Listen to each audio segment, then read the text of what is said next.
ఆంధ్రప్రదేశ్లో మంతా తుపాను కారణంగా 6,352 కోట్ల మేర నష్టం వాటిల్లిందని రాష్ట్ర మంత్రులు లోకేష్, అనిత కేంద్ర హోంమంత్రి అమిత్ షాను కలిసి నివేదికను అందజేశారు.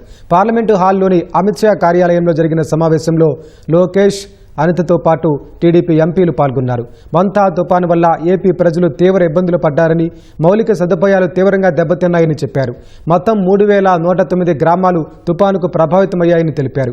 ప్రతి ప్రభావిత కుటుంబానికి తక్షణ సాయంగా ఏపీ ప్రభుత్వం తరపున 3,000 రూపాయలు అందించామని చెప్పారు.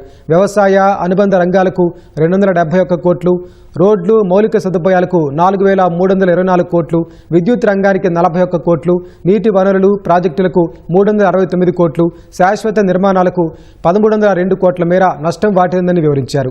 మొత్తం 6,356 కోట్ల నష్టంలో ఎన్డీఆర్ఎఫ్ మార్గదర్శకాల ప్రకారం 902 కోట్లు తక్షణ ఉపశమనం, తాత్కాలిక పునరుద్ధరణ కోసం అవసరమన్నారు.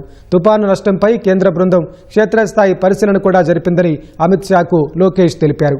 కేంద్ర వ్యవసాయ శాఖ మంత్రి శివరాజ్ సింగ్ చౌహాన్ను లోకేష్, అనిత కలిశారు. మంతా తుపాను నష్టంపై నివేదిక అందజేశారు. నష్ట పరిహారం త్వరగా ఇవ్వాలని విజ్ఞప్తి చేశారు.